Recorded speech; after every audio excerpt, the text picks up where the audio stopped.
एक अजीम इदारा जिसको हम और आप दारुल उलूम देवबंद के नाम से जानते हैं,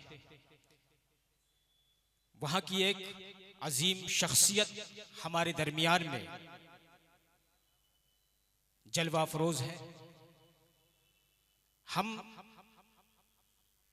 तमाम अराकीन बज़्म की जानिब से हजरत का इस्तकबाल करते हैं। दारुल उलूम देवबंद के माज़े नाज उस्ताद हजरत अक़दस मौलाना मुफ्ती अशरफ अब्बास साहब कासमी उस्ताद तफसीर और अदब हमारे सामने तशरीफ़ रखते हैं। मैं हजरत वाला से बड़े ही अदब के साथ इल्तिमास करूँगा, गुजारिश करूँगा कि बराए करम माइक पर तशरीफ़ लाएँ और हम तमाम सामईन को अपने मवाइज़ हसना से मुस्तफ़ीज़ फरमाएँ। अस्सलामु अलैकुम व रहमतुल्लाहि व बरकातुहू।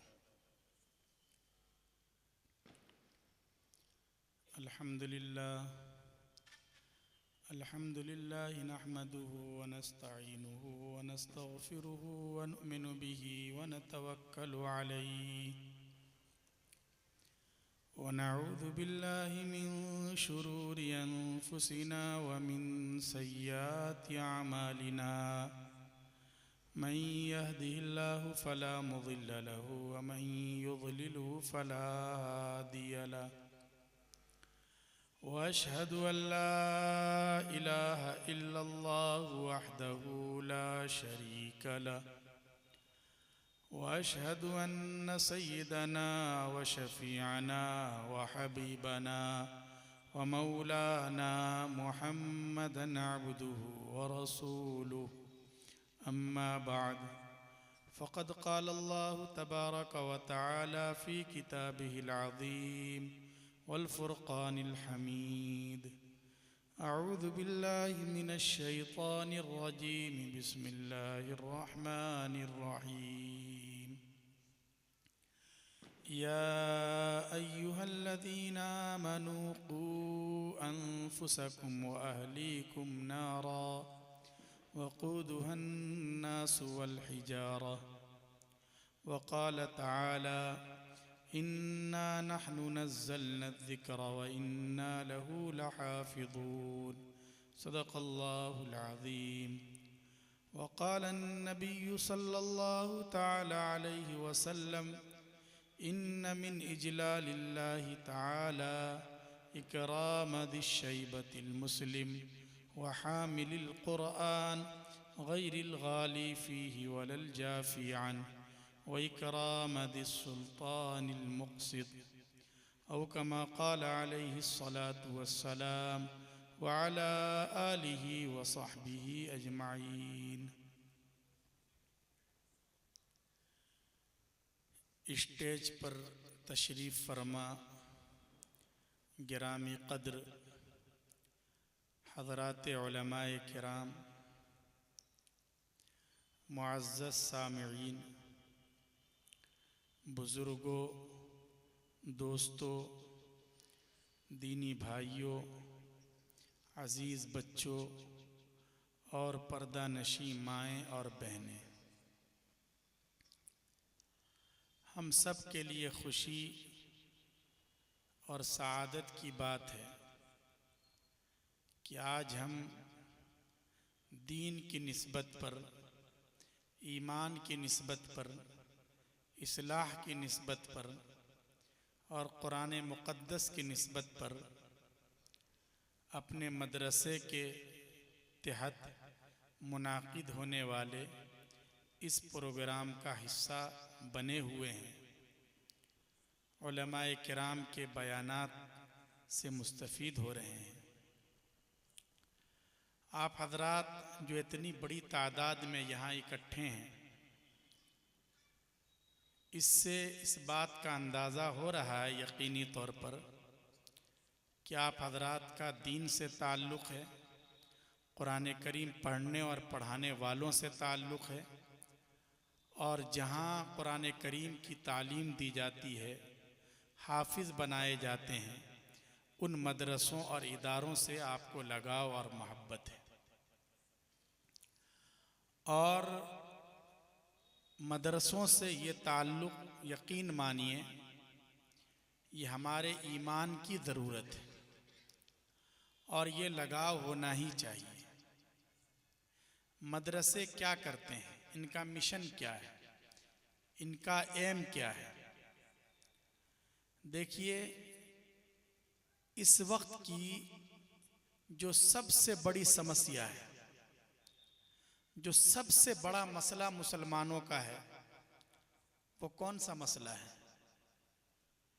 ये नहीं है कि मुसलमान सियासी एतबार से बहुत कमज़ोर हैं या फाइनेंशियली बहुत नीचे दर्जे से ताल्लुक़ रखते हैं। ये सब मसाइल तो आते रहते हैं, जाते रहते हैं। मुसलमानों के लिए जो सबसे बड़ा मसला है वो ये है कि कैसे वो यहाँ अपने और अपनी नस्लों के ईमान की हिफाजत कर सके। सबसे बड़ा और अहम मसला ईमान की हिफाजत का है। इस वक्त जो अटैक हो रहा है उसमें डायरेक्ट ईमान को टारगेट किया जा रहा है। अमल की बात दूसरे नंबर की है, ईमान पर हमले हो रहे हैं और ये होना भी है। प्यारे आका सल्लल्लाहु अलैहि वसल्लम ने खुद इरशाद फरमा रखा है कि जब क़यामत आने वाली होगी, फितनों का ज़माना होगा, तो उस ज़माने में लोगों का अपने मज़हब पर, ईमान पर और इस्लाम पर बाकी रहना इतना आसान नहीं होगा। लोग बड़ी तेज़ी के साथ मुर्तद होंगे, मज़हब पर जम नहीं पाएंगे। आप सल्लल्लाहु अलैहि वसल्लम ने यहाँ तक इरशाद फरमा दिया, युस्बिहुर रजुलु मुअमिना व युमसी काफिरा व युमसी मुअमिना व युस्बिहु काफिरा, कि सुबह को एक आदमी अच्छा खासा ईमान वाला होगा, शाम होते होते अपना धर्म परिवर्तन कर चुका होगा। शाम को एक आदमी मुसलमान होगा, सुबह होते होते काफिर हो जाएगा, कुफ्र को अपने सीने से लगा लेगा। यह आप सल्लल्लाहु अलैहि वसल्लम ने ये बात फरमा रखी है।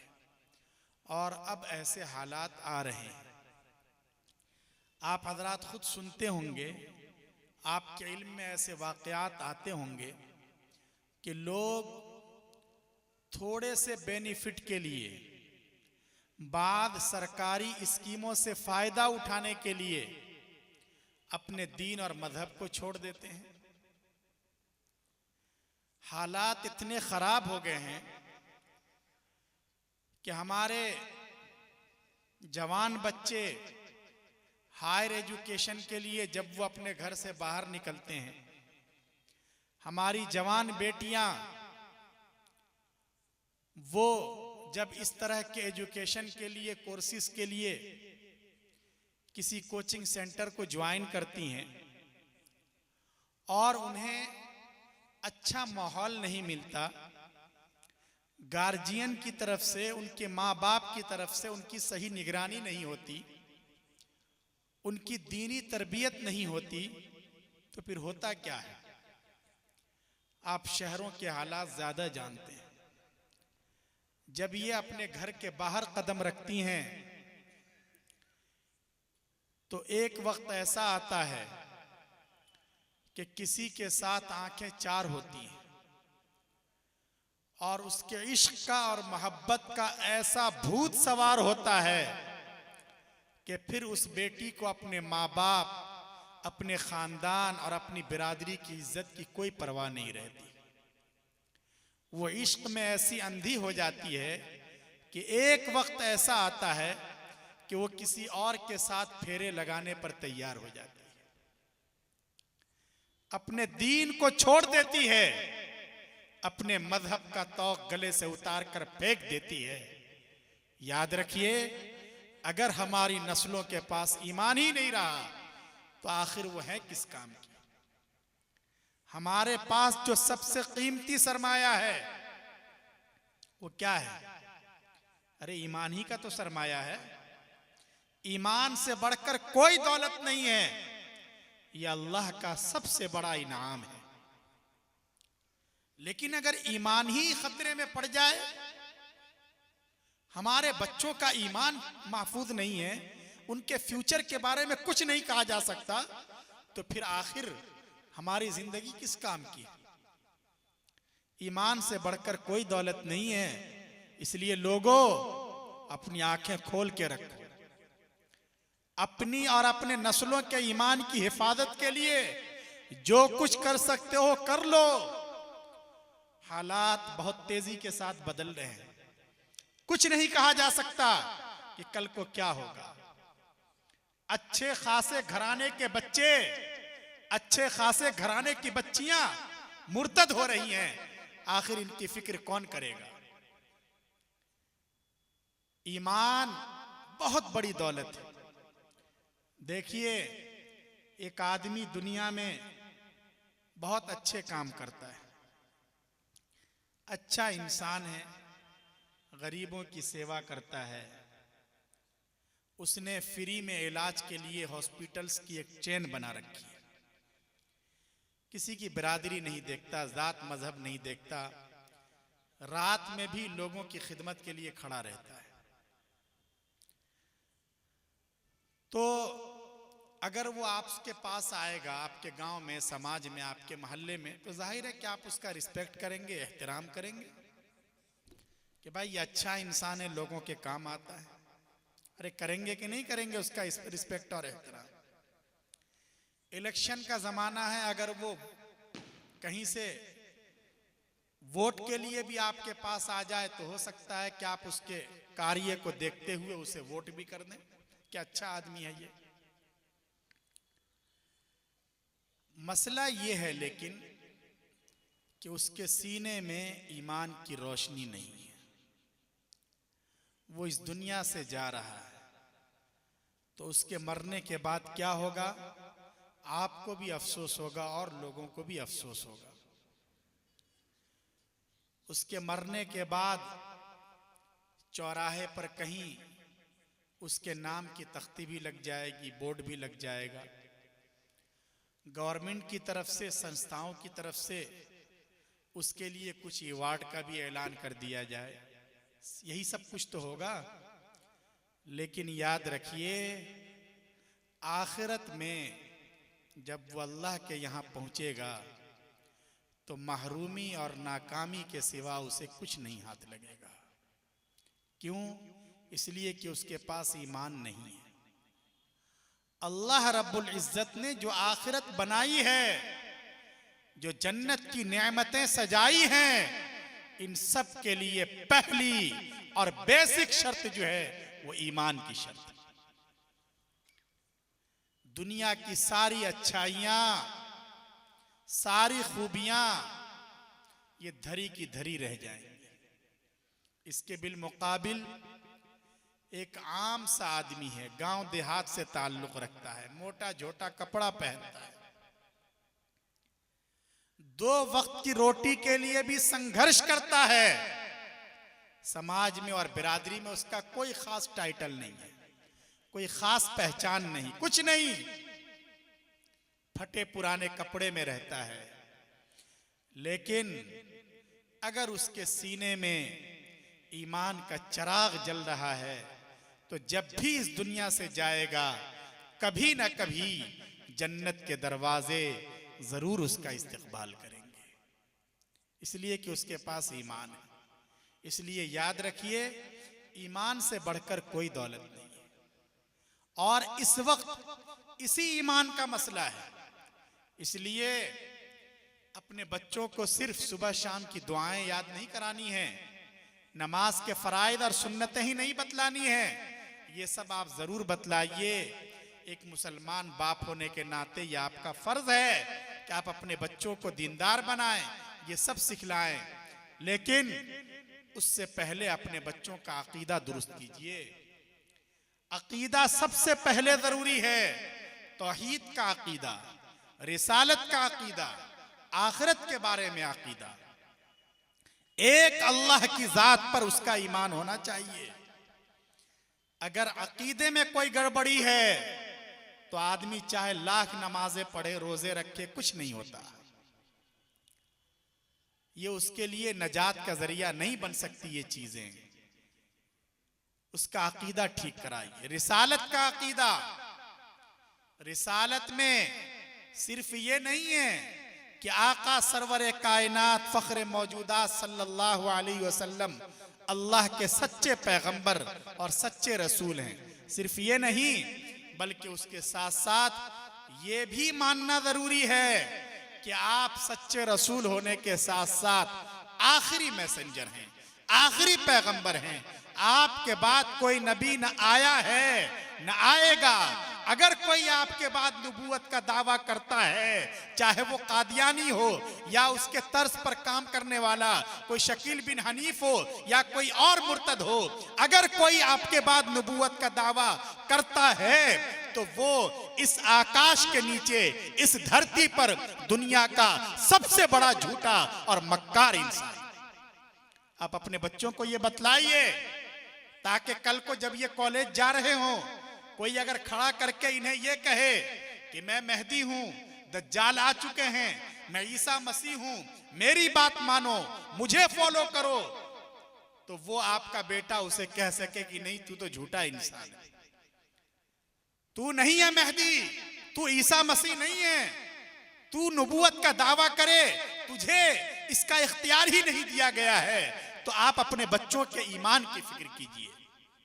रिसालत का अकीदा, आखिरत के बारे में अकीदा दुरुस्त होना चाहिए, तौहीद के बारे में अकीदा दुरुस्त होना चाहिए। अब फराइद और सुन्नत के साथ साथ अब वक्त आ गया है कि आप अपने बच्चों को यह भी सिखलाएं कि देखो बेटे, हो सकता है कि तुम कहीं घिर जाओ,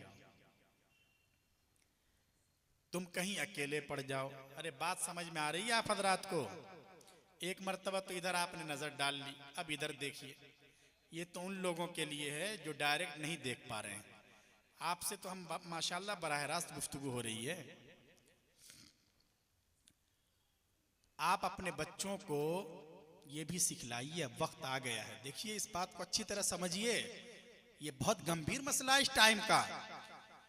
ये बतलाइए कि देखो बेटे, हो सकता है तुम कहीं घिर जाओ, तुम अकेले पड़ जाओ, सिचुएशन इंतहाई खराब हो, तुम्हारे पैर तोड़ दिए जाएं, तुम्हारे हाथ काट दिए जाएं, तुम्हारे शरीर के टुकड़े टुकड़े कर दिए जाएं, लेकिन फिर भी तुम्हारी जबान पर अहद अहद एक अल्लाह का नारा होना चाहिए। अब सुबह शाम बच्चों को तौहीद का ये पाठ भी पढ़ाएं। अब वक्त आ गया है, बच्चों की तौहीद मजबूत कीजिए, उनका अकीदा मजबूत कीजिए, उनके दिल और दिमाग में इस्लाम की और आका सल्लल्लाहु अलैहि वसल्लम की मोहब्बत का चिराग जलाइए। याद रखिए, जिस सीने में आका की मोहब्बत नहीं है वो किसी इंसान का सीना हो सकता है, ईमान वाले का सीना बिल्कुल नहीं हो सकता। आका की मोहब्बत पर अपने बच्चों की परवरिश कीजिए, फिर देखिए ये बच्चे बड़े होकर आपकी आंखों की कैसे ठंडक बनते हैं। ये मदरसे उसी ईमान के मिशन को लेकर चल रहे हैं। याद रखिए, ये दारुल उलूम देवबंद के मिशन को आगे बढ़ा रहे हैं। दारुल उलूम देवबंद क्यों कायम हुआ था? दारुल उलूम देवबंद आम तौर से लोग ये समझते हैं कि अंग्रेज इस देश में क्यों आए थे? इसलिए आए थे कि उन्होंने ये सुन रखा था कि हमारा देश सोने की चिड़िया है, हमारे देश के पास सोर्सेस बहुत है, हमारे पास कोहिनूर जैसा हीरा है, हमारे पास दौलत की रेल पेल है। इसलिए अंग्रेज आए थे ताकि यहाँ की दौलत को, यहाँ के सोर्सेस को, यहाँ के संसाधन को हथिया सके। ये बात बतलाई जाती है, ये बच्चों को भी ये बात पढ़ाई जाती है स्कूल में। अरे पढ़ाई जाती है ना, लेकिन याद रखिए ये आधा सच है, ये पूरा सच नहीं है। पूरा सच ये है कि अंग्रेज सिर्फ यहाँ कि दौलत को हथियाने के लिए नहीं आए थे। अंग्रेजों का एक विजन था, एक मिशन था, एक फिक्र लेकर आए थे। उनका टारगेट यह था कि इस देश में रहने वाले नौजवान चाहे शक्ल सूरत के एतबार से कुछ भी हो, इससे हमें बहस नहीं, लेकिन उनके दिल को और दिमाग को ईसाइयत के रंग में रंग दिया जाए। वो एक मिशन लेकर आए थे। इसीलिए जहां कहीं उनकी सत्ता कायम होती थी, पादरियों के पलटन उतार दिया करते थे, लोगों के ईमान का सौदा करने के लिए। आप हजरात उस वक्त की हिस्ट्री पढ़ें। मसला यह है कि असल हिस्ट्री हम पढ़ते भी नहीं हैं। आप आगरा के हालात पढ़ लीजिए। अभी लाल किला पर अंग्रेजों का कब्जा नहीं हुआ था, उससे पहले पहले आगरा में कई मुस्लिम महल्ले इन पादरियों की मेहनत की वजह से मुर्तद हो गए थे। इसलिए मसला इतना आसान नहीं था। वो एक फिक्र लेकर आए थे। हमारे बुजुर्गों ने इसके खिलाफ खड़ा होना जरूरी समझा। आपके पुरखों ने, जिन पर आपको गर्व है, पहले मैदान जंग में इनका मुकाबला किया, इनकी गोलियां खाई, शहादतों का नजराना पेश किया। इस देश को बनाने में, इस देश को आगे बढ़ाने में, इस देश की रक्षा में आपके बुजुर्गों का खून शामिल है। ये सब कुछ है, लेकिन वो ये समझ गए कि जंग के मैदान में इस वक्त इनके पास जिस तरह की टेक्नोलॉजी है, जिस तरह के मॉडर्न किस्म के इनके पास हथियार हैं, इनका मुकाबला आसान नहीं है। इसलिए उसके बजाय देवबंद में ये इकट्ठे हुए और इन्होंने ये कहा कि इनका जो असल एम और टारगेट है, हमें उनको इस मकसद में नाकाम करना है। चुनांचे दारुल उलूम देवबंद की बुनियाद रखी और फिर डगर डगर, नगर नगर, करिया करिया, छोटे बड़े सैकड़ों मदरसे कायम हुए। दावत और तबलीग की मेहनत आम हुई, खानकाहों का निजाम चला। अल्हम्दुलिल्लाह हमारे बुजुर्गों की इन कोशिशों से अगरचे लाल किला पर अंग्रेजों का यूनियन जैक लहराया, लेकिन वो जो एक ख्वाब सजाकर अपनी आंखों में आए थे, वो ये चाह रहे थे कि इस देश से मुसलमानों का खात्मा हो जाएगा। ये उनका ये ख्वाब शर्मिंदे ताबीर नहीं हो सका। अल्हम्दुलिल्लाह उन मदारिस की बरकत है, दावत और तबलीग की बरकत है कि मुसलमान आज भी अपने ईमान के साथ, अपने अकीदे के साथ, अपनी नमाजों के साथ, अपनी तौहीद के साथ, अपने कल्चर के साथ इस देश में जिंदा हैं और आइंदा भी इंशाअल्लाह रहेंगे। इसलिए इस देश में रहने वाले हर साहिब ईमान की गर्दन पर इन बुजुर्गों का एहसान है, वरना यहां भी क्या होता। आपने स्पेन की तारीख शायद नहीं पढ़ी है, वहां भी हमने 600 साल से ज्यादा हुकूमत की है। जैसे इस देश पर मुसलमानों की हुकूमत रही है और मुसलमानों ने भाईचारे के साथ, सबको लेकर यकजहती के साथ, मोहब्बत के साथ, मानवता के साथ इस देश को आगे बढ़ाया है। ऐसे ही उंदुलुस पे, स्पेन पे भी हमारी हुकूमत रही है, लेकिन आज आप वहां चले जाइए, आपको मस्जिद का कोई मनारा नजर नहीं आएगा, दाढ़ी टोपी वाले आपको नजर नहीं आएंगे। आपके यहां जैसे मकातिब हैं, बच्चे और बच्चियां पढ़ते हैं, ऐसा कोई सिस्टम नजर नहीं आएगा। मुसलमान खत्म हो गए, नामो निशान मिट गया, कुछ बाकी नहीं रहा। क्यों? इसलिए कि उनके पास मदारिस का ऐसा कोई सिस्टम नहीं था जो उनको ईमान से जोड़े रखे, अपनी बुनियादों से जोड़े रखे। ये मदारिस खड़े हुए, इन्होंने कहा कि हम गवर्नमेंट से, अंग्रेज सरकार से कोई एड नहीं लेंगे, हम मुसलमानों की गाढ़ी कमाई से उनके दीन और ईमान की हिफाजत की फिक्र करेंगे। इसलिए लोगों, इन मदरसों की अहमियत को समझो। ये मदरसे इस देश में मुसलमानों के ईमान की हिफाजत का सबसे बड़ा जरिया। इन्हीं मदारिस के जरिए खैर है, भलाई है, अच्छाई है। आप हजरात काबिल मुबारकबाद हैं कि आपका इन मदरसों से ताल्लुक है और आपके बच्चे इन मदरसों में पढ़ रहे हैं।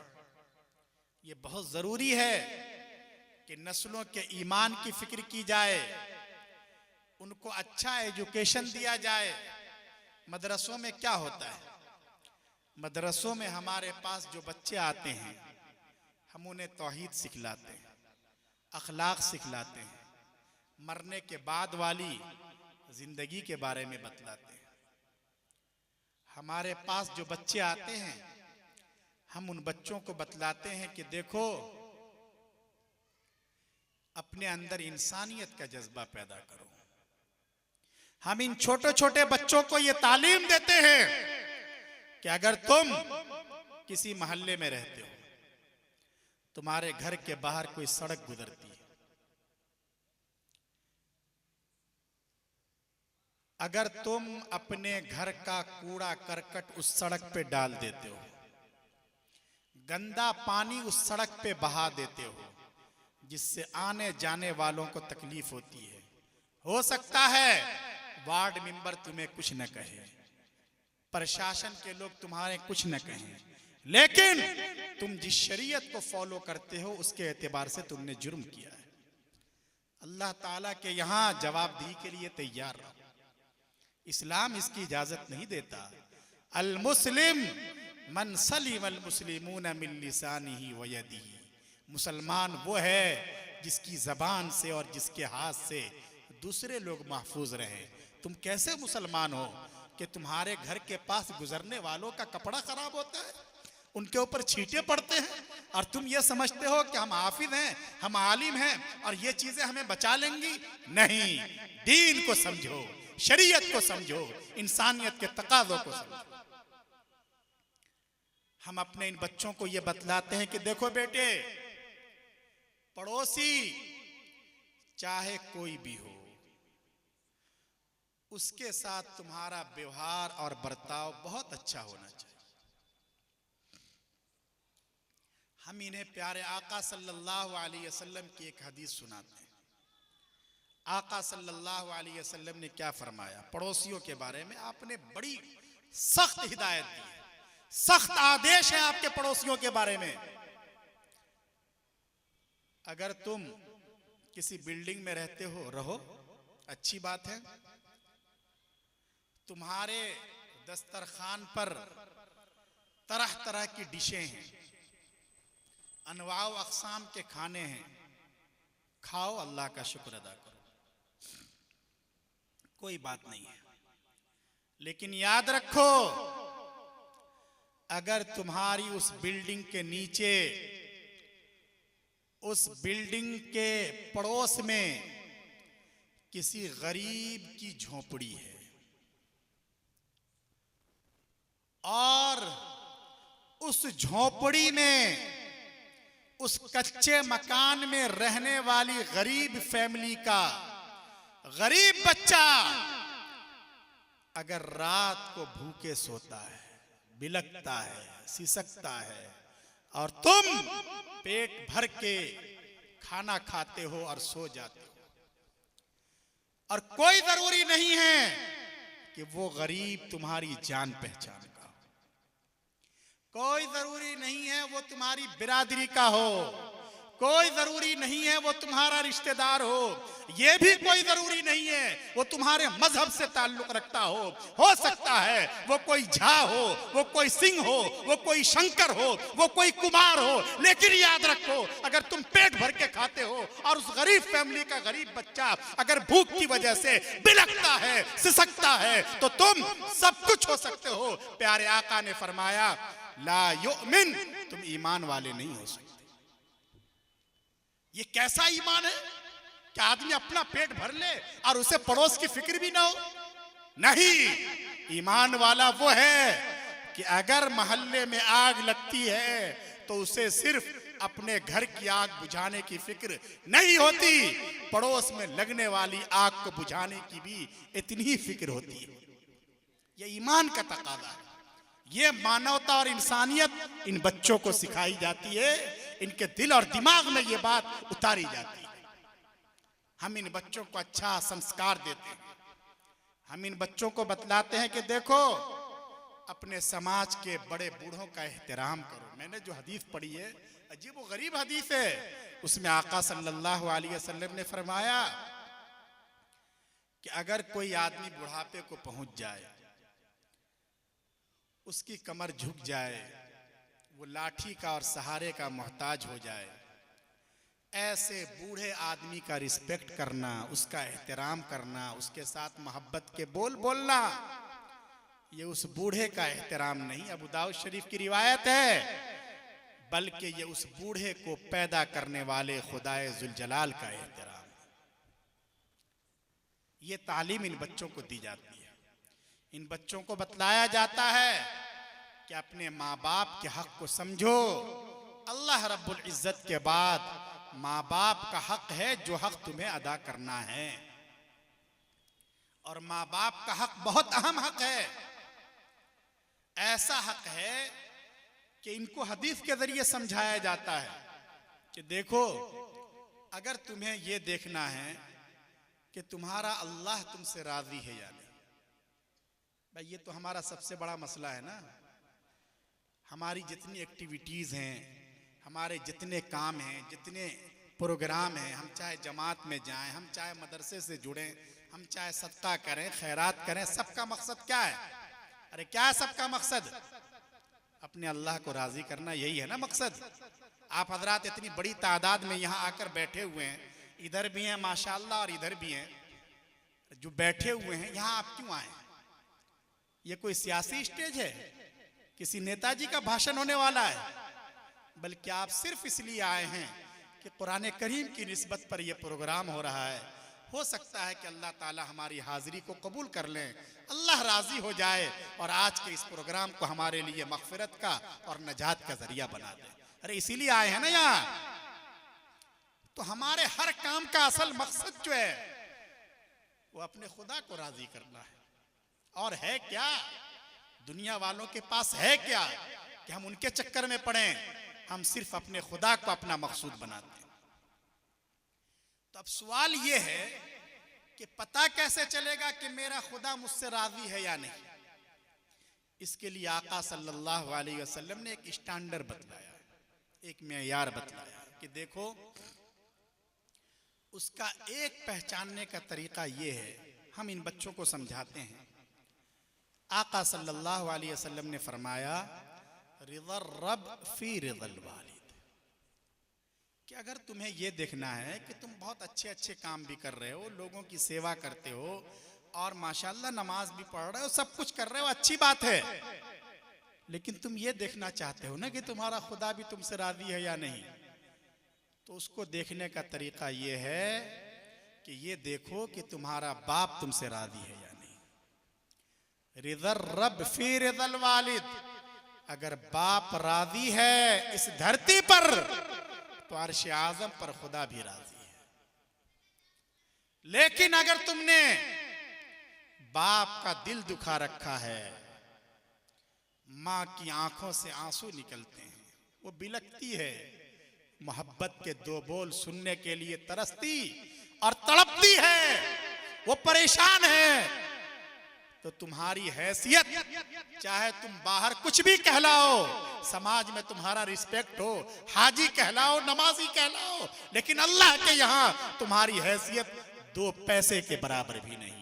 रिज़र रब फी रिज़ल वालिद, अगर बाप राजी तो खुदा राजी, अगर बाप नाराज तो खुदा भी नाराज। इसलिए कभी भी अपने माँ बाप को नाराज मत करो। खासकर नौजवानों को याद रखना चाहिए, ये बहुत अहम मसला है। ये देखो नौजवानों, चाहे कैसे ही हालात आ जाएं, आदमी के साथ हालात बदलते रहते हैं। कभी डिप्रेशन का शिकार होता है, कभी उलझन है, फैमिली को लेकर चलना इतना आसान नहीं होता, कभी महंगाई बढ़ जाती है, कभी कुछ ये सब मसाइल रहते हैं, सब लोगों के साथ रहते हैं। लेकिन चाहे कैसी ही परेशानी हो, लेकिन कभी भी माँ बाप की बद्दुआएं मत लेना, माँ बाप का दिल मत दुखाना। नौजवान हो, याद रखो इस बात को। इसलिए कि एक ज़ाब्ता याद रखो, अल्लाह ताला की एक आदत हमेशा जहन में रखो। अल्लाह ताला की एक आदत ये है, एक आम ज़ाब्ता ही समझ लो, कि जो लोग पाप करते हैं इस दुनिया में, गुनाह करते हैं, तो अल्लाह कभी तो ऐसा होता है कि उस पाप की और गुनाह की कोई सजा नहीं देते, अल्लाह माफ कर देते हैं। अल्लाह गफूरुर रहीम है और अल्लाह से कोई पूछने वाला भी नहीं है, इसलिए कि सारा पावर और सारी अथॉरिटी सिर्फ और सिर्फ अल्लाह रब्बुल इज्जत के पास है। और कभी ऐसा होता है कि अल्लाह ताला उस गुनाह को माफ तो नहीं करते, लेकिन उसकी सजा को डिले कर दिया जाता है कि अभी नहीं, बाद में इसको सजा मिलेगी, देखा जाएगा, आखिरत में देखा जाएगा, इसकी गर्दन वहीं नपेगी। ऐसा होता है। किसी भी गुनाह के बारे में ये दो चीजें होती हैं, या तो उसकी सजा अल्लाह ताला बिल्कुल माफ कर देते हैं, या ये कि उसको टाल दिया जाता है कि बाद में इसकी सजा मिलेगी। लेकिन नौजवानों याद रखो, अगर कोई अपने बाप को सताता है, अपनी माँ को परेशान करता है, तो ये ऐसा पाप है, ऐसा जुर्म है कि अल्लाह न तो इसके गुनाह को माफ करते हैं और न इसे टालते हैं, बल्कि इसी दुनिया में मरने से पहले पहले उसे सारी दुनिया के लिए नमूने इबरत बना देते हैं। आपने देखा होगा बहुत से लोगों को बुढ़ापे में परेशान है, लेकिन आप जरा उनकी कुंडली निकालिए, 20 साल पहले की हिस्ट्री देखिए, पता चलेगा कि इस बंदे खुदा ने भी अपनी जवानी में अपने माँ बाप को बहुत तकलीफ दी है, बहुत परेशान किया है, तो मरने से पहले पहले ये सजा इस दुनिया में भुगतना ही पड़ेगा। अल्लाह इस सजा को माफ नहीं करता। इसलिए हालात चाहे कैसे भी हो जाए, माँ बाप का दिल नहीं दुखाना है, उनकी खिदमत करनी है, उनकी दुआएं लेनी है। कुरान करीम में कितनी सख्त हिदायत। तो हम अपने इन बच्चों को माँ बाप का एहतराम करना सिखलाते हैं। तो इसलिए आप हजरात काबिल मुबारकबाद हैं कि आपने अपने बच्चों को इन मदरसों में दाखिल कर रखा है। वरना याद रखिए, अगर हमने अपने बच्चों का, हमारे पास सोर्सेस की कमी नहीं है भाई, जबलपुर जैसी सिटी में आप हजरात रहते हैं ना, यहाँ ना पैसे की कमी है, ना अच्छे एजुकेशन की कमी है, ना ऐसे अच्छे स्कूल्स की और इदारों की कमी है, सारी चीजें आपके पास हैं। तो इसलिए आपने क्या किया, अच्छे स्टैंडर्ड के इंग्लिश मीडियम स्कूल में जाकर अपने बच्चे का एडमिशन करा दिया। लेकिन आपने उसे दीन नहीं सिखलाया, अखलाक नहीं बतलाया, मरने के बाद वाली जिंदगी के बारे में नहीं बतलाया, कब्र के बारे में, जहन्नम के बारे में, जन्नत के बारे में कुछ नहीं बतलाया, कुरान करीम का एक हर्फ पढ़ना नहीं सिखलाया। तो याद रखिए, कल को अगर इन पर फर्दे जुर्म आयद होगी और ये मुजरिम होंगे और इनके लिए अगर जहन्नम का फैसला होता है, तो ये तन्हा जहन्नम में नहीं जाएंगे, बल्कि अपने साथ अपने प्यारे माँ बाप को भी घिसेट कर ले जाएंगे। जितने बड़े मुजरिम ये हैं, इनसे बड़े पापी इनके अब्बा हैं, इनके दादा हैं, इनके चचा हैं।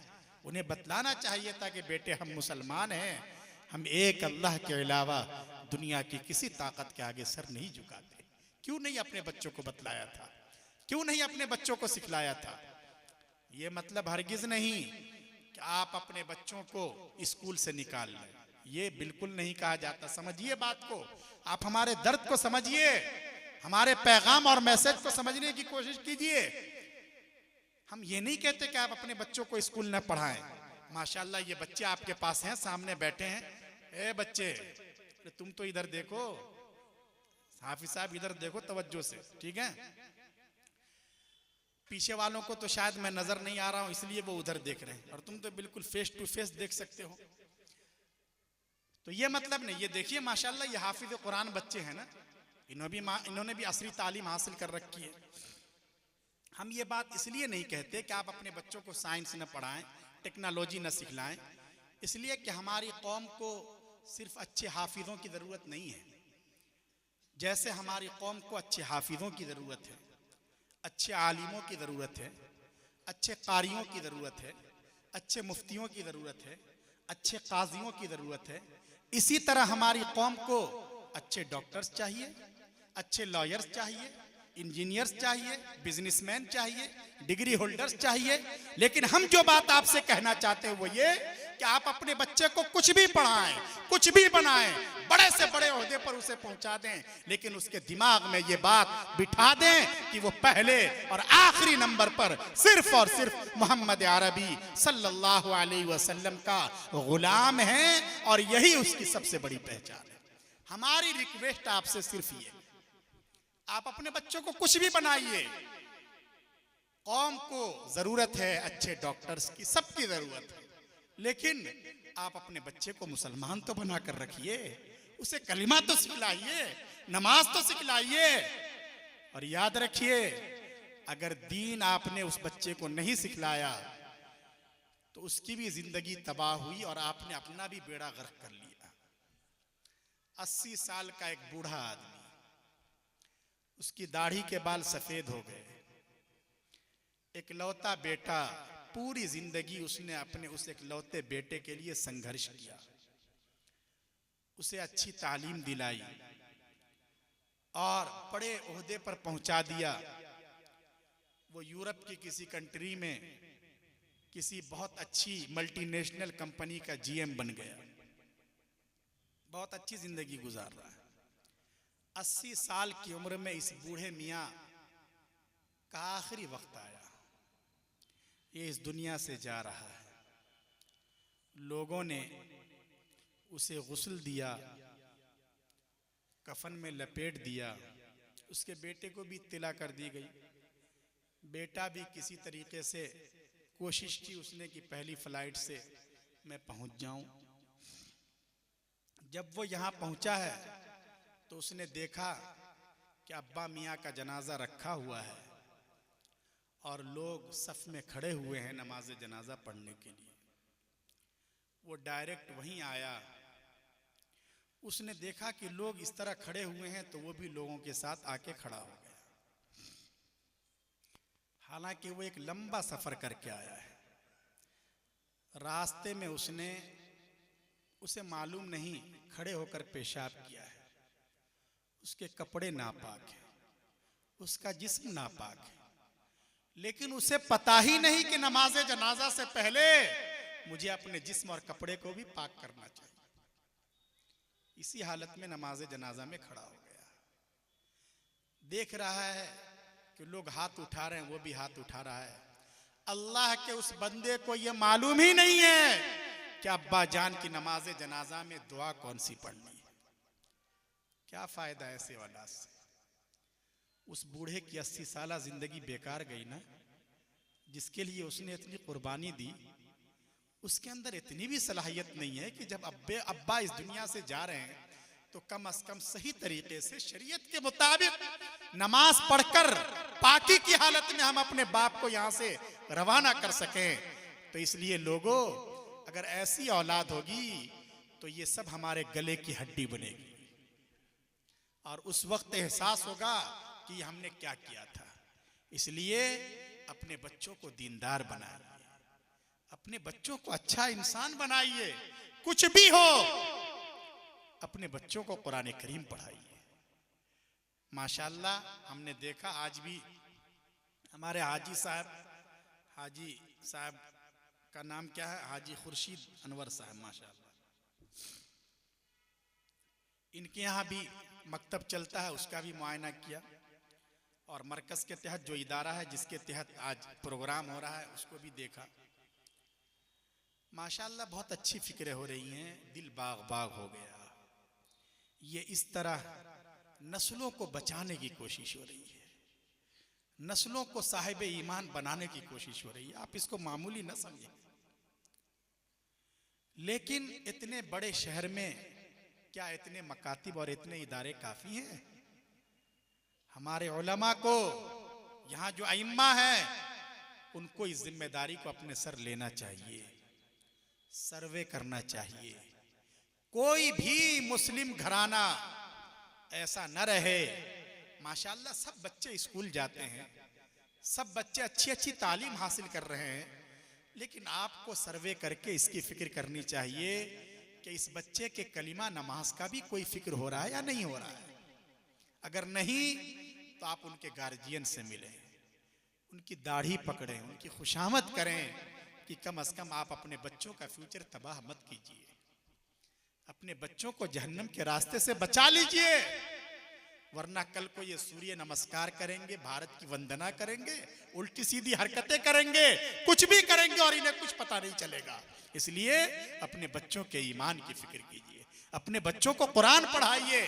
ये सर्वे करके इस बात की कोशिश करनी है कि हर हर घर तक कुरान की रोशनी पहुंचे, ईमान की रोशनी पहुंचे, इल्म की रोशनी पहुंचे। ये हर एक की जिम्मेदारी है। खासकर यहाँ जो उलमा हैं, जो उलमा काम कर रहे हैं, हुफ्फाज काम कर रहे हैं, यही जो उलमा हैं, आप ही उन मदरसों के नुमाइंदे हैं। दारुल उलूम देवबंद के फिक्र के हाथ पैर आप हैं। आपको ये समझना चाहिए और इस जिम्मेदारी को अपने सर ओढ़ना चाहिए।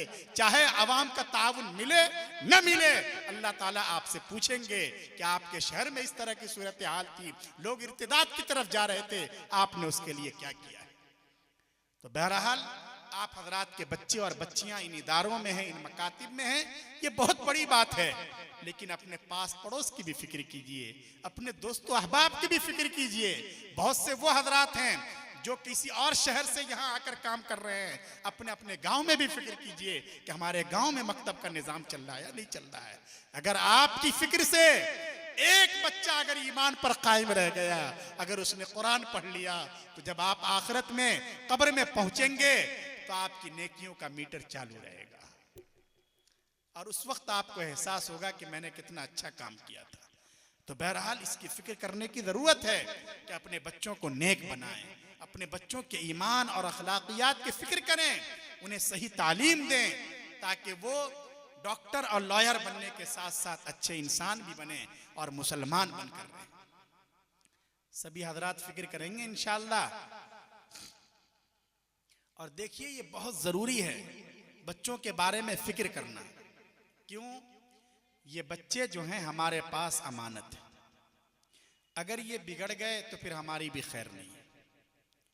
और याद रखिए, आपके यहाँ तो माशाअल्लाह अच्छा माहौल है, दावत व तबलीग की बरकत है, यहाँ उलमा हैं, हुफ्फाज हैं, मकातिब हैं, मदारिस हैं, सब कुछ है। वरना आप जरा उन इलाकों में भी जाकर देखिए, खुद आपके शहर में, आप उस एरिया में जाकर देखिए जहां मकातिब का निजाम नहीं है, मदरसे का माहौल नहीं है, बच्चों की सही तालीम और तरबियत का कोई सिस्टम नहीं है। क्या हो रहा है वहां जब आप जाकर देखेंगे तो पता चलेगा कि ये बच्चे हमारे हाथों से फिसल जाते हैं, हमारे कंट्रोल में नहीं रहते। ये बच्चे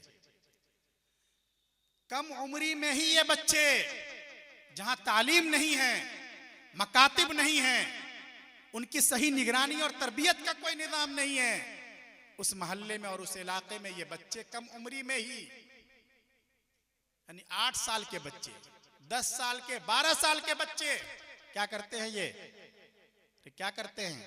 गुटखा खाते हैं, तंबाकू खाते हैं, सिगरेट पीते हैं। हद तो ये है कि इसी कम उम्री में उन्हें नशे की लत लग जाती है।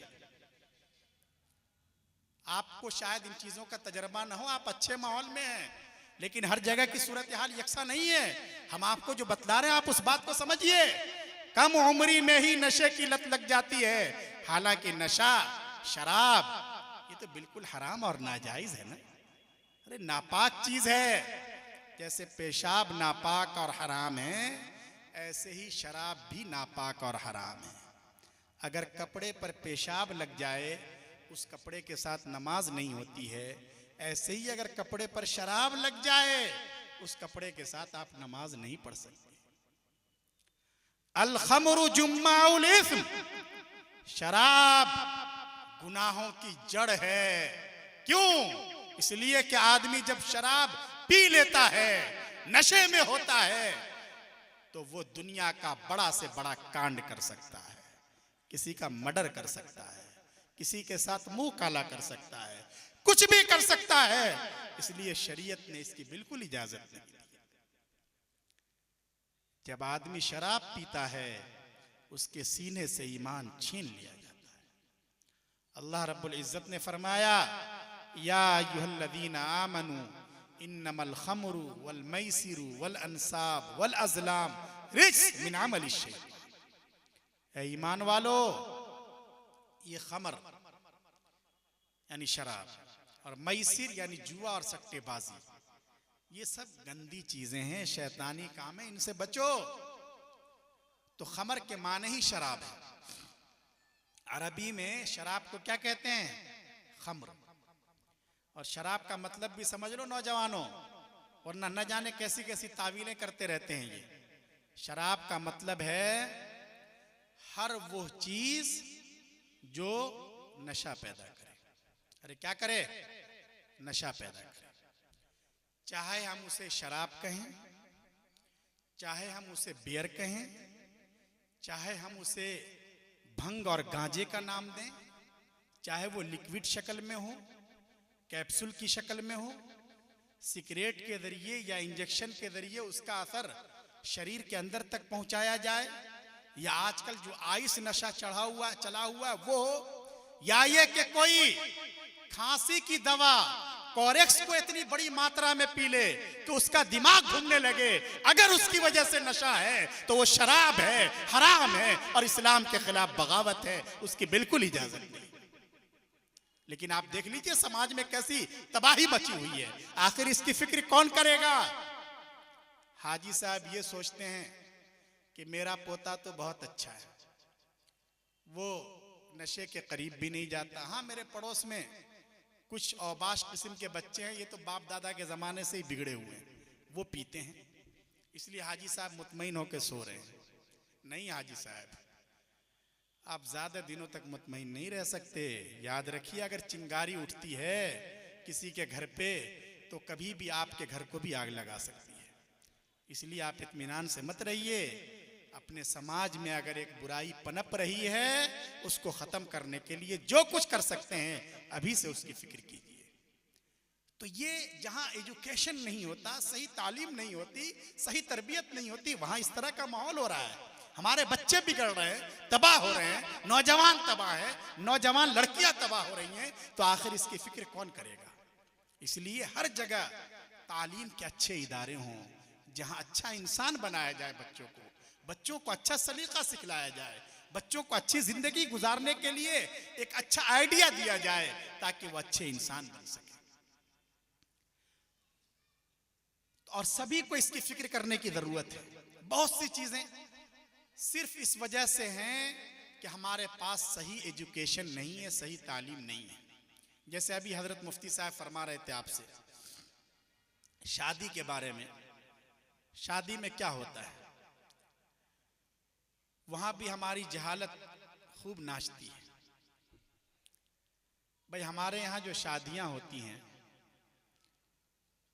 और जो इतनी खुराफात हो रही हैं, वो शरीयत और सुन्नत के मुताबिक हैं? अरे हैं शरीयत और सुन्नत के मुताबिक। हमारे यहाँ आजकल शादी होती है, वो बिरादरी की रीत पर होती है।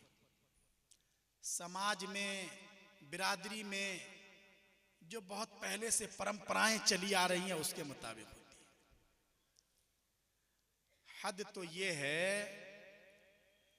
कि जैसे नमाज इबादत है, रोजा इबादत है, निकाह भी इबादत है, लेकिन निकाह के दिन ऐसे बेलगाम होते हैं कि उनको कंट्रोल करना मुश्किल हो जाता है। भाई, खुशी का दिन है, शरीयत ने इजाजत दी, आप खुशी मनाइए, लेकिन हर चीज की एक लिमिट होती है ना। आप उस लिमिट को पार क्यों करते हैं? शादी के दिन ऐसा लगता है कि घर के जो गार्जियन हैं उनकी भी शर्मो हया कहीं और चली जाती है। वो धड़ल्ले से वीडियोग्राफी की इजाजत देते हैं और इस तरह जवान बच्चियों के फोटो और उनकी तस्वीरें हमारे घर से बाहर तक पहुंच जाती है और हम इसके बारे में जर्रा बराबर सोचते नहीं है। आज भी हमारे समाज में कितने अहमक किस्म के नौजवान ऐसे हैं जिनकी शादी और निकाह के दिन, हालांकि वो इबादत का दिन है, उस दिन डीजे बजाए जाते हैं, पटाखे फोड़े जाते हैं। ये सब क्या हो रहा है? ये आग क्यों लगी हुई है? इसलिए कि हमारी जहालत की वजह से हम क्या समझते हैं कि शादी है तो जरा हो और खूब जोशो खरोश के साथ हो, और शादी सबसे अच्छी तो वो है कि जिसमें यहां से लेकर 10 किलोमीटर तक बारात की गाड़ियों की लाइन लग जाए, और बारात में भी फलां साहब भी हों, फलां साहब भी हों, और एमपी साहब भी हों, विधायक जी भी हों, प्रशासन के लोग भी हों, आसपास के लोगों में एक चर्चा हो जाए कि फलां साहब के बेटे की बारात जा रही है। हम समझते हैं कि ये शादी बहुत अच्छी शादी है, और फिर खाने में, शादी हाल में 10 से 20 तरह की डिशें, अनवा अक़साम के खाने। ये कितनी बुरी बला है। याद रखिए, ये हमारी जहालत की बात है। ये अच्छी शादी नहीं है, कामयाब शादी नहीं है।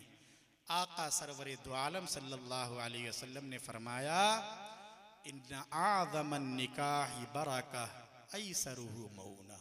लोगों, सबसे अच्छा निकाह, सबसे बरकत वाला और खैर वाला निकाह वो है जो कम से कम बजट वाला हो, जिसमें कम से कम खर्च हो, उसमें अल्लाह ने बरकत रखी है। लेकिन हमारे यहाँ अब तो खाने के बारे में, ये खड़े होकर खाने की तो बला है ही, उससे ज्यादा देखिए, अच्छी तरह सुन लीजिए इसको, अगर आप बिला वजह जायद खाने बनवाते हैं, 2 तरह के 3 तरह के की डिशों से भी काम चल सकता है, लेकिन एक शौक है, बिला वजह हमने 20 डिशें बनवा दी हैं।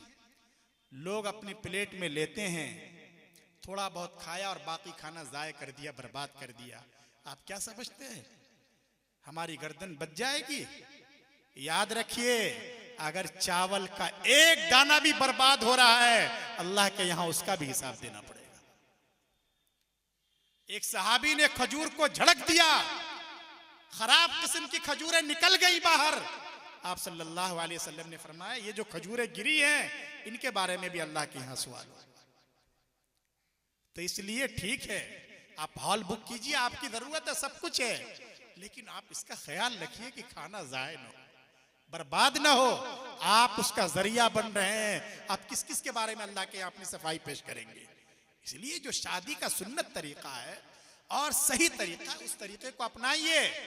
और देखिए, मैंने उस वक्त भी कहा था कि सिर्फ खुराफात में मजा नहीं है, आप सुन्नत पर अमल करके देखिए, शरीयत पर अमल करके देखिए, उसमें भी कितना मजा आता है। अरे उसमें भी अल्लाह ने बड़ा लुत्फ रखा है, उसको अपना कर तो देखिए। करेंगे सब लोग भाई। इससे पहले घर में 10 शादियां ऐसी हो चुकी हैं जिसमें खुराफात हुई, शरीयत की खिलाफ वर्जी हुई। आहद कीजिए कि आइंदा हमारे खानदान में, घर में, जहां हमारा असर होगा, एक शादी हम इंशाअल्लाह सुन्नत के मुताबिक करेंगे। अरे आहद करते हैं इंशाअल्लाह। देखिए उस शादी में कितना खैर आता है, कितनी अच्छाई आती है, कितनी भलाई आती है। और नौजवानों को बहुत जोश होता है, जज्बा होता है, उस दिन थरकते हैं और न जाने क्या क्या हरकतें करते हैं। नौजवानों, याद रखो, सिर्फ खुराफात में मजा नहीं है, शरीयत पर और सुन्नत पर अमल करने में भी बड़ा मजा आता है। गुनाह से बचकर देखो, देखो जिंदगी में कैसी बहार आती है। हमारा एक नौजवान है, मसलन ये हाफिज साहब है, क्या नाम है हाफिज साहब का? हैं? जीशान हाफिज साहब, माशाअल्लाह। 12वीं भी की है ना, माशाअल्लाह, हाफिज कुरान भी हो रहे हैं। ये जमात में गए, जब जमात में गए 2 रकात इन्होंने नमाज पढ़ी, लेकिन उस नमाज में बड़ा मजा आया। नमाज में दिल भी लगा, और जब अल्लाह के सामने हाथ उठाए तो आंखों से आंसू भी गिरे। बड़ा मजा आया जीशान को उस नमाज में। जीशान परेशान है कि मैं तो इससे पहले भी वक्त लगा चुका हूं और मेरा मदरसे से भी ताल्लुक है, लेकिन आज तक मुझे नमाज में कभी इतना लुत्फ नहीं आया था, मजा नहीं आया था। आखिर है क्या चीज ये? जीशान को पता नहीं है। असल में हुआ ये था कि कल को जब ये चौराहे पे खड़े थे अपने घर के बाहर, वहां से एक खूबसूरत सी जवान लड़की शॉपिंग के लिए जा रही थी बगैर पर्दे के। ज़ीशान की नजर पड़ी तो ये भी माशाल्लाह अब जवान हो रहे हैं, जी चाहा कि देख लो, जी भर के देख लो।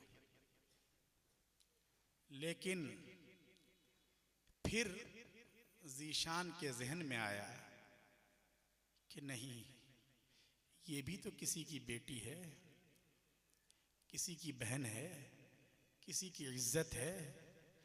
कुरान करीम ने मना किया है, अल्लाह के रसूल सल्लल्लाहु अलैहि वसल्लम ने मना किया है, मैं नहीं देख सकता, चाहे मेरा जी चाहे।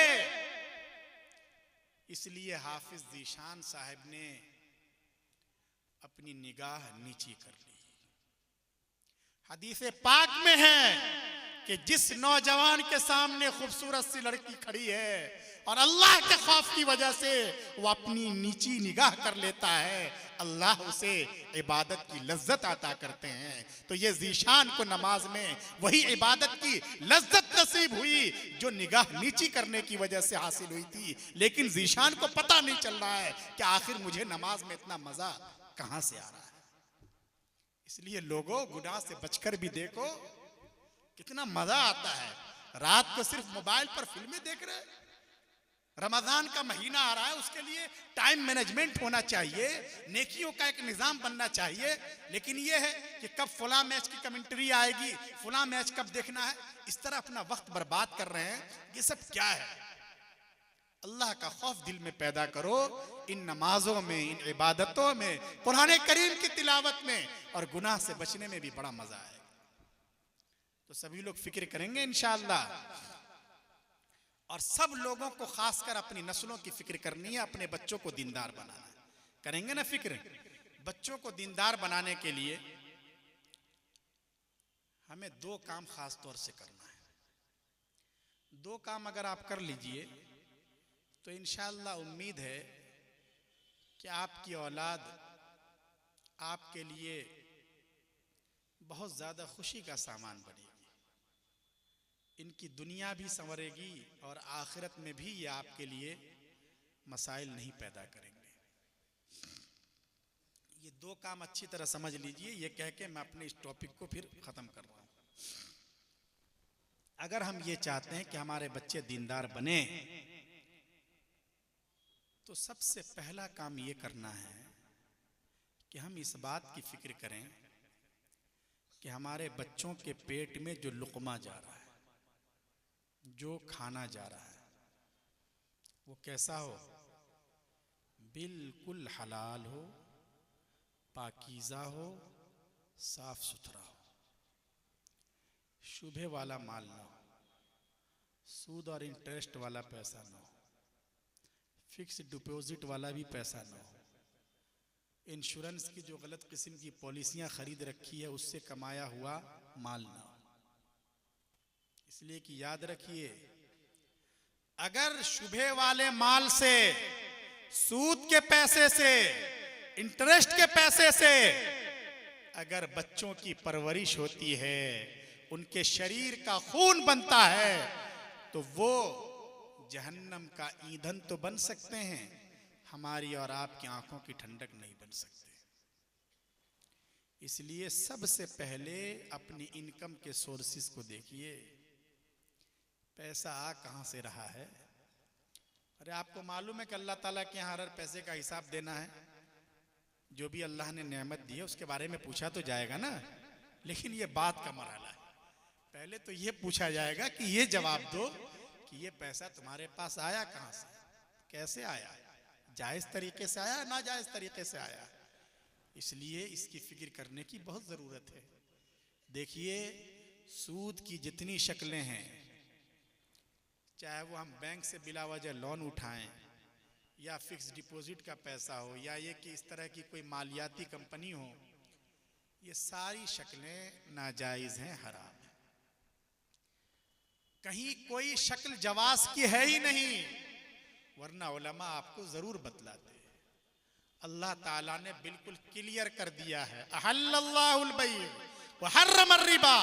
लोगों याद रखो, अल्लाह ने कारोबार की इजाजत दी है, बिजनेस करो, दुकान लगाओ, इंटरनेशनल लेवल पर अपनी तिजारत करो, खेती करो, गन्ने उगाओ, किसी कंपनी में जॉब करो, कुछ ना हो तो लारी पर केले रखकर गलियों में घूमो और अपने बच्चों का पेट पालो, सबकी इजाजत है। वह हर्रमर रिबा, लेकिन अल्लाह ने सूद को और इंटरेस्ट को बिल्कुल ही बैंड कर दिया है, उसकी कोई इजाजत नहीं है।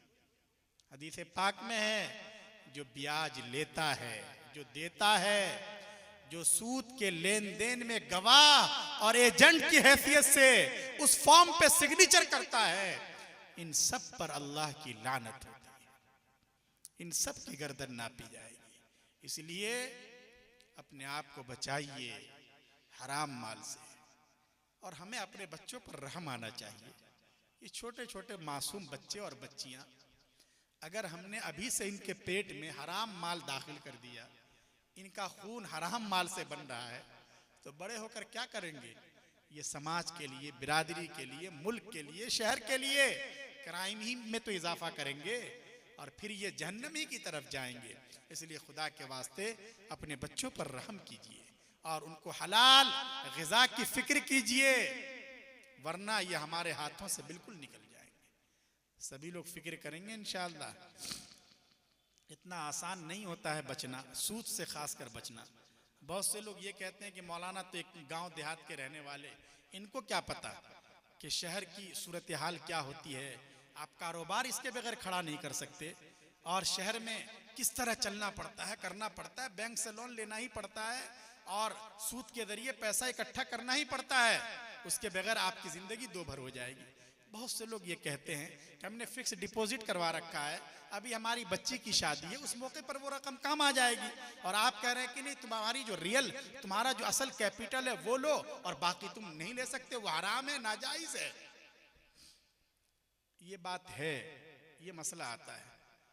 लेकिन हम आपसे ये कहना चाहते हैं कि अल्लाह रब्बुल इज्जत के वादों पर यकीन है या नहीं आपको? अल्लाह ताला को बंदे की सारी सूरत हाल का पता है। अल्लाह ने फरमाया, वमन यत्तक़िल्लाह यजअल लहू मखरजा, कि देखो, जो अल्लाह से डरकर, अल्लाह के खौफ की वजह से हराम रास्ते को छोड़कर हलाल रास्ते पर आना चाहेगा, हम उसके लिए राहें खोल देंगे, हम उसे तबाह नहीं होने देंगे, हम उसे बर्बाद नहीं होने देंगे। उसकी शादियां भी हो जाएंगी, उसके पास मकान भी आ जाएगा, उसकी जॉब भी नहीं जाएगी, वयरज़ुक़हु मिन हैसु ला यहतसिब, और अल्लाह ऐसी जगह से उसे पैसा देंगे जहां उसका दिमाग भी नहीं गया। भाई अल्लाह के वादों पर भी तो यकीन कीजिए। इसलिए आप गुनाह की चीजों को छोड़ने की कोशिश कीजिए, अल्लाह खास फजल फरमाएंगे। तो एक काम तो ये करना है अपने बच्चों को नेक बनाने के लिए कि हराम माल से अपने आप को बचाएं। सब लोग बचाएंगे इंशाअल्लाह अपने आप को, अपनी नस्लों को, बहुत अच्छी बात। दूसरा काम, अगर हम ये चाहते हैं कि हमारे बच्चे नेक बने, तो दूसरा काम हमें ये करना है कि हम खुद भी नेक बन जाएं। अरे क्या करना है ज़ीशान? खुद भी नेक बन जाएं। ठीक है, अब तुम्हारी तवज्जो इधर है, समझ गए ना? देखिए, माँ बाप की नेकी का, उनके अच्छे अखलाक का, कैरेक्टर का बच्चों पर बहुत ज़्यादा असर पड़ता है। माँ बाप अच्छे होते हैं, बच्चों में भी अच्छाई आती है। माँ बाप अगर गलत कैरेक्टर के होते हैं, गलत हरकतें करते हैं, बदमाशियाँ करते हैं, तो उसका असर भी उनके बच्चों पे पड़ता है। बाप ये सोचे कि ठीक है मैं पाप करता हूँ, लेकिन रात के अंधेरे में मैं मोबाइल पर वीडियो गेम खेलता हूँ, फिल्में देखता हूँ, अगर मुझे नशा करना होता है तो दूसरे मोहल्ले में चला जाता हूँ, इसलिए मेरे बच्चों पर इसका कोई इफेक्ट नहीं पड़ता होगा। नहीं, ये उसकी भूल है। बाप कोई पाप चाहे रात के अंधेरे में करे, दिन के उजाले में करे, यहां करे या कहीं भोपाल जाकर करे, उसका असर उसके लाडलों पर पड़ना यकीनी है। इसलिए लोगों, अपने लिए न सही, कम से कम अपने छोटे छोटे बच्चों के लिए, बच्चियों के लिए अपने नवासों के लिए, अपने पोतों के लिए हम सबको यह आहद करना चाहिए कि हम गुनाह के करीब नहीं जाएंगे, हम झूठ नहीं बोलेंगे, हम किसी को नहीं सताएंगे, हम किसी को परेशान नहीं करेंगे, हम नमाज नहीं छोड़ेंगे, हम रमज़ान का एहतराम करके उसे पूरी तरह वसूल करने की कोशिश करेंगे। क्यों? इसलिए कि अगर हम गुनाहों से अलग होकर नेकी के काम करेंगे तो उसकी बरकत से अल्लाह हमारी औलाद को भी आबाद रखेंगे, शाद रखेंगे, उन्हें खुश खुर्रम रखेंगे। तो इसलिए इसकी बहुत ज़्यादा ज़रूरत है कि हम इसकी फिक्र करें। बाप का, खासकर माओ का तो बड़ा असर पड़ता है।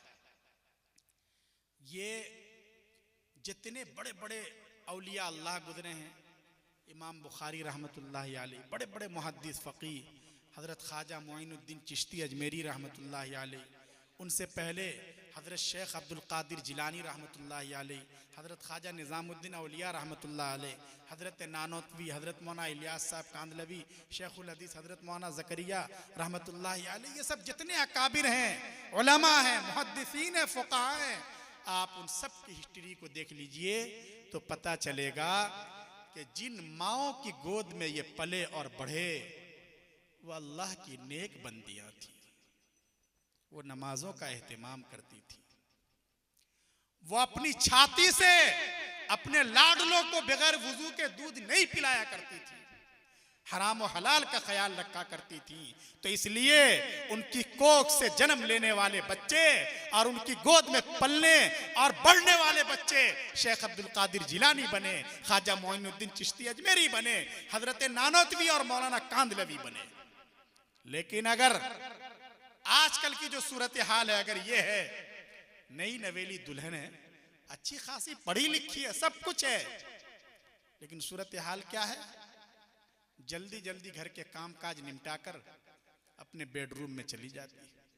वहां जाके क्या करती है? कुछ नहीं, बस मोबाइल के स्क्रीन पर तेजी के साथ उंगलियां हरकत करती हैं, उल्टी सीधी तस्वीरें देखती है, गलत किस्म के प्रोग्राम देखती है, गाना सुनती है, बगैर पर्दे के शॉपिंग के लिए यहां वहां मटकती रहती है। उसके पास हया नहीं, शर्म नहीं, कुरान करीम का, नमाज का कोई एहतमाम नहीं, उसके यहां जिक्र का कोई एहतमाम नहीं। तो फिर याद रखिए, ऐसी औरतों की कोख से जन्म लेने वाले बच्चे आमतौर से शैतान तो होते हैं, अच्छे इंसान नहीं होते। इसलिए माओ को अपना किरदार समझना चाहिए। इनका किरदार बहुत अहम होता है। बहुत सी मर्तबा मर्द जो काम नहीं कर सकते, अगर ये माएँ चाह लें तो अपने खानदान को शरीयत पर और सुन्नत पर बहुत आसानी से ला सकती है। शादी की ही जो खुराफात हैं, उसमें अगर ये चाहें कि नहीं, ये सब बिल्कुल नहीं होना है, ये सुन्नत के खिलाफ है, देखिए जो गार्जियन है, ये सबका दिमाग ठीक हो जाएगा, सब कुछ ठीक ठाक हो जाएगा। तो इसलिए हमारी माओ को भी अपना किरदार समझने की जरूरत है। कैसी माएँ हुआ करती थी? हजरत इमाम बुखारी रहमतुल्लाहि अलैह की माँ, इमाम बुखारी कितने बड़े मुहद्दिस हैं, अल्लाह ने उनके जरिए कितने लोगों को हिदायत दी। उनकी माँ कैसी थी? रात में तहज्जुद में इतना रोती थी कि मुसल्ला तर हो जाया करता था। इमाम बुखारी जब छोटे थे, नाबीना थे, उनकी आंखों में रोशनी नहीं थी, वो अल्लाह के सामने तड़पती रहती थी कि आखिर मेरा ये अंधा बेटा ये करेगा क्या, बड़े होकर इसकी जिंदगी कैसे गुजरेगी। वो परेशान रहती थी, तड़पती थी। एक दिन तहज्जुद में रोते रोते आंख लग गई, ख्वाब में एक नबी की जियारत हुई।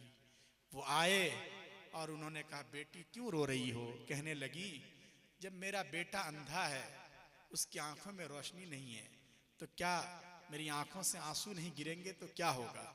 उन्होंने उनकी तड़प को देखकर अल्लाह के हुक्म से आंखों पर हाथ फेरा ख्वाब में। उसके बाद आंख खुल गई। इमाम बुखारी की वालदा उठी, कहने लगी, इमाम बुखारी का नाम मोहम्मद था, मोहम्मद मोहम्मद, बेटे उठो। इमाम बुखारी उठे, कहने लगे, अम्मी जान, मुझे तो अब सब कुछ नजर आ रहा है, अब मैं अंधा नहीं रहा। तो एक माँ की तड़प और मुसल्ले को तर करने वाली आंखों ने बच्चे की बीनाई वापस करवा दी, और ऐसी रोशनी कि उस रोशनी के जरिए दुनिया वालों को रोशनी मिल गई। तो माओ का किरदार बहुत ज्यादा अहम होता है। अगर इसलिए बच्चों के साथ साथ बच्चियों की तालीम और तरबियत पर भी ध्यान देना बहुत जरूरी है। एक बच्ची पढ़ती है, वो जहां जाएगी पूरे खानदान में एक इनकलाब आ जाता है, खुराफात खत्म हो जाती हैं, बिदआत खत्म हो जाती है, सुन्नत का चिराग जलने लगता है। इसलिए अपनी बच्चियों को भी जरूर पढ़ाइए, अपनी बच्चियों के दीन और ईमान और उनके अकीदे की सलामती की फिक्र कीजिए। बहरहाल आप हजरात काबिल मुबारकबाद हैं कि आपका इन इदारों से ताल्लुक़ है, और ये दो काम करना है, इंशाअल्लाह बच्चों में नेकी जरूर आएगी। इंशाअल्लाह सभी हजरात फिक्र करेंगे ना इंशाअल्लाह। मेरी बात ख़त्म हो गई। अलबत्ता ये जो सामने बैठे हुए काफ़ी देर से ये हुफ़ाज़ देख रहे हैं कि हमारा तो तज़किरा ही नहीं आया। जीशान सोच रहा है कि मेरी फजीलत की तो कोई बात ही नहीं आई, और जाहिर है कि आज का ये जो प्रोग्राम सजाया गया है, आप हजरात माशाअल्लाह यहाँ भी जो लोग खड़े हैं, हालांकि कुर्सी पे भी बैठने की जगह, फिर भी खड़े हुए हैं शौक में, और इधर भी जो लोग खड़े हैं, और जो हजरात आए हैं, क्यों आए हैं भाई? ये जो इतनी लंबी चौड़ी बारात आई है, किसके लिए आई है? आज के दूल्हा कौन है?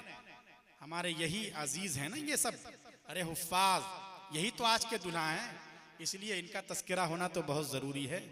इसलिए मैं इस मौके पर दिल की गहराइयों से अपने इन सारे अजीज़ों को, इन हाफिज़ों को बधाई देता हूँ, मुबारकबाद पेश करता हूँ। वाक़अतन अल्लाह तबारक व तआला ने इन्हें बहुत ऊंची निस्बत अता की है, और माशाअल्लाह इनमें से अक्सर वो हैं जिन्होंने स्कूलिंग भी की है और मॉडर्न एजुकेशन के साथ साथ इन्होंने कुर्बानी दी, अपना वक्त बर्बाद नहीं किया और कुरान करीम के हाफिज़ हो गए। ये तो हम सब के लिए आइडियल हैं। सारे माँ बाप के लिए ये नमूना है कि हम भी अपने बच्चों को स्कूल की तालीम के साथ साथ कैसे अच्छा इंसान बनाएं, हाफिज़ कुरान बनाएं।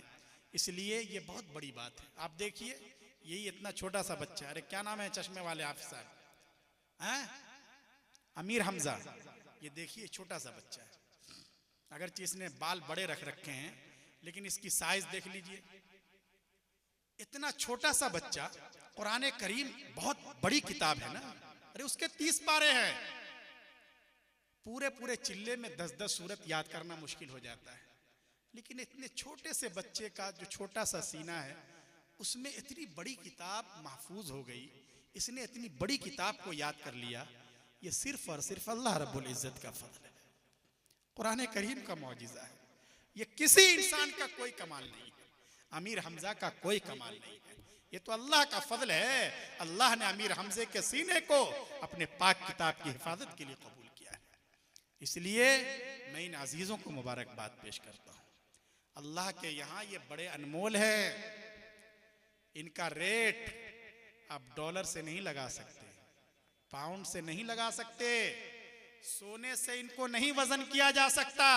ये अनमोल है, दुनिया की कोई करेंसी इनका रेट नहीं अदा कर सकती। और दुनिया में चाहे आप इनकी अहमियत को समझें या नहीं समझें, ये करेंसियां उस दिन काम आएंगी जब सारी करेंसियां फेल हो जाएंगी। इसलिए आप इनकी अहमियत को समझिए। अल्लाह के यहाँ इनका इतना ऊंचा मकाम है कि आप हदीस पाक सुनते होंगे कि एक वक्त ऐसा आएगा कि अल्लाह पाक इंसाफ की कुर्सी पर होंगे, अल्लाह जलाल के आलम में होंगे। वो बदले का दिन होगा, फैसले का दिन होगा, अल्लाह फैसला करेंगे। ये वो लोग हैं जो दुनिया में अच्छाइयाँ करते थे, लोगों के काम आते थे, पड़ोसियों का ख्याल रखते थे, नमाज पढ़ते थे, रोज़ा रखते थे, उलमा की तौहीन नहीं करते थे। इनके लिए जन्नत का फैसला। ये वो लोग हैं जो दुनिया में क्राइम करते थे, ये हमारे बागी थे, हमारे दुश्मन थे, नमाज नहीं पढ़ते थे, गवर्नमेंट की तरफ से गरीबों के लिए आने वाली सारी स्कीमों को अपने पेट में उंडेल लिया करते थे, दूसरों की जमीन पर हड़प कर लिया करते थे। इन्होंने मीरास से अपनी बहनों को, अपनी फूफी के बच्चों को आज तक हक नहीं दिया था। ये मुजरिम हैं, ये बागी हैं, इनके लिए जहन्नम का फैसला हो चुका। अरे अल्लाह ने जो फैसला कर दिया, हो गया फैसला। है किसी की हिम्मत अल्लाह के फैसले पर उंगली उठा सके? वहां मल्टी मिलियनर होंगे, कंपनियों के ऑनर होंगे, ये साहब भी होंगे, वो साहब भी होंगे, किसी की हिम्मत नहीं। लेकिन आप कुर्बान जाइए कि जब सिफारिश का सिलसिला शुरू होगा तो बहुत मुमकिन है हमारा ये हाफिज अमीर हमजा ये आगे बढ़ेगा। और इस शेख का क्या नाम है, इस हाफिज साहब का? हैं? मोहम्मद हाशिर। ये भी देखिए माशाल्लाह कितना छोटा बच्चा पूरा कुरान हिफ्ज कर लिया। दोनों खड़े हो जाओ, मजमा तो देख सके तुमको, खड़े हो जाओ, तुम भी खड़े हो जाओ माशाल्लाह। ये देखिए इतने छोटे बच्चे माशाल्लाह, और ये हाफिज कुरान है। इनको देख लीजिए, अपनी आंखें ठंडी कीजिए। इनको देखना भी सवाब है, देखना भी इबादत है, आप इसको मामूली मत समझिए। तो बहुत मुमकिन है कि ऐसी खतरनाक सिचुएशन में भी अमीर हमजा अल्लाह के अर्श के करीब जाएगा।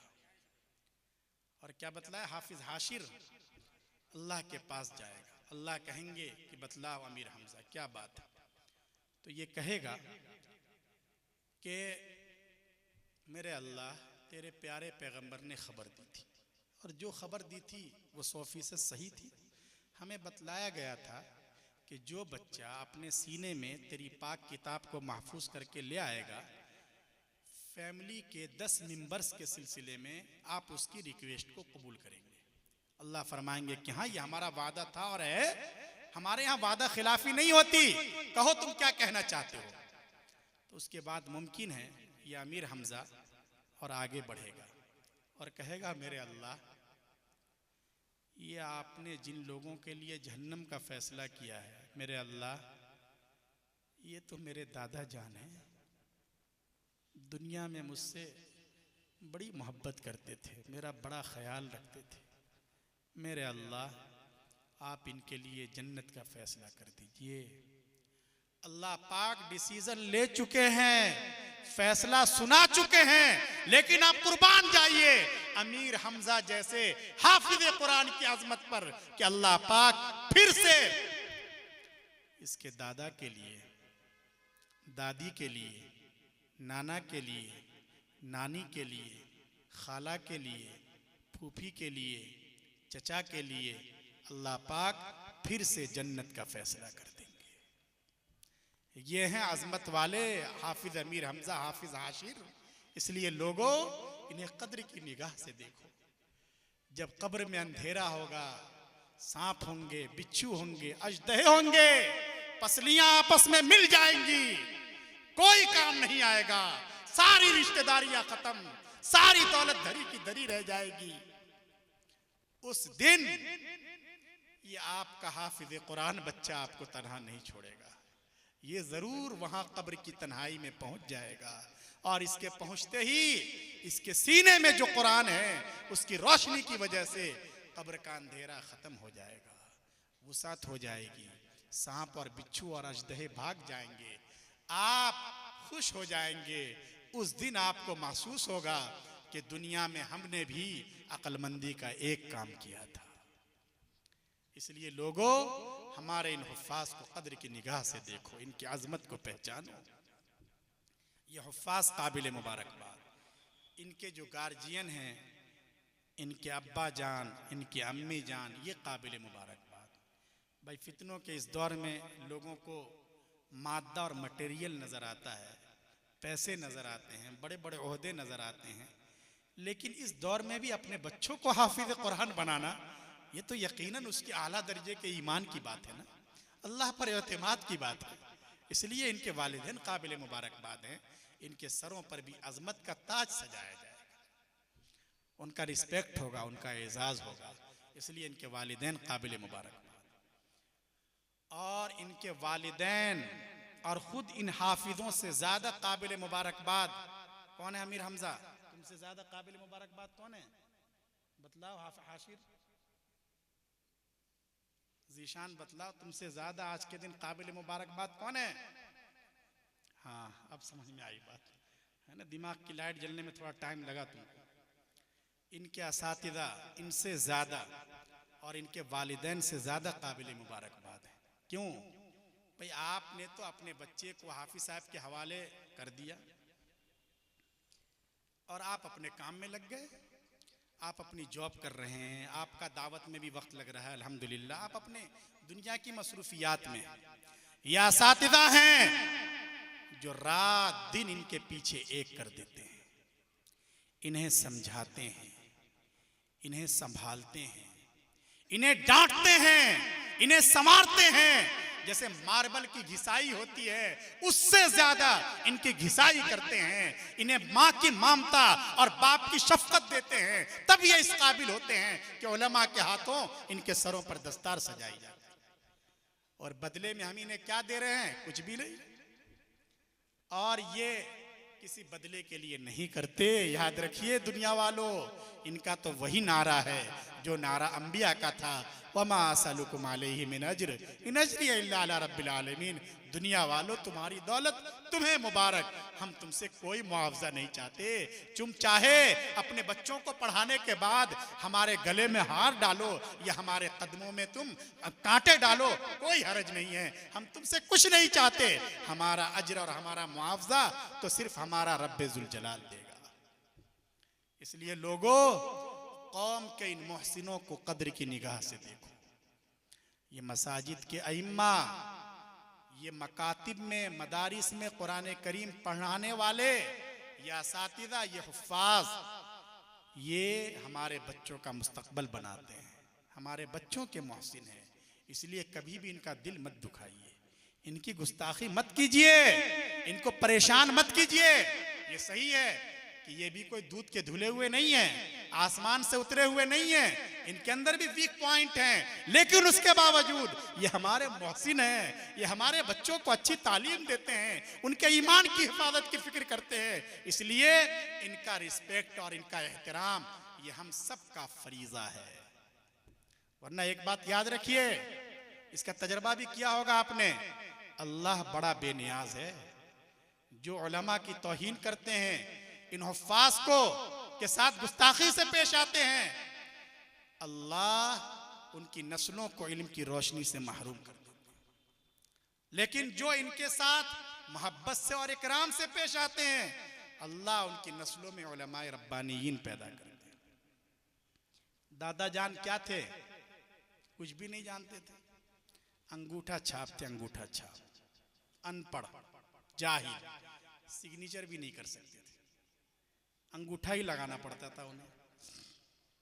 लेकिन गांव के इमाम साहब को कभी कभी चाय पिला दिया करते थे। पढ़े लिखे नहीं थे, ज्यादा जानते नहीं थे, और इमाम साहब के सामने कभी जोर से नहीं बोलते थे, उनका एहतराम करते थे, उनकी गुस्ताखी नहीं करते थे।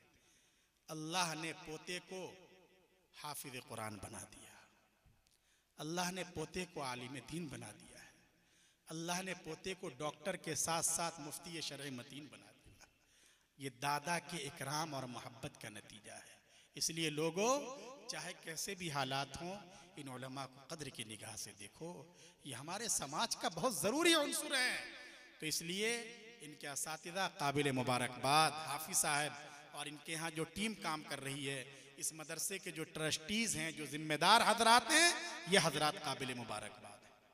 लेकिन सिर्फ यही काबिल मुबारकबाद नहीं है, हाफिज ज़ीशान और हाफिज अमीर हमजा, हाफिज हाशिर और भी जो है, मैं सबके नाम तो नहीं जानता, सिर्फ यही काबिल मुबारकबाद नहीं, इनके गार्जियन और इनके असातिज़ा ही काबिल मुबारकबाद नहीं है, बल्कि आप सभी हजरात जो यहाँ से लेकर वहाँ तक हैं, जो उधर कोने में अब तक खड़े हुए हैं पैंट में हाथ डालकर, वो भी काबिल मुबारकबाद है। जो यहाँ गेट पर खड़े हुए हैं वो भी, और इधर तक जितने मुझे नज़र आ रहे हैं, ये सभी हजरात काबिल मुबारकबाद हैं। क्यों आप हजरात काबिल मुबारकबाद? इसलिए हैं कि आपकी मोहब्बत से, आपके ताउन से, आपकी गाढ़ी कमाई से ये मदरसा चल रहा है।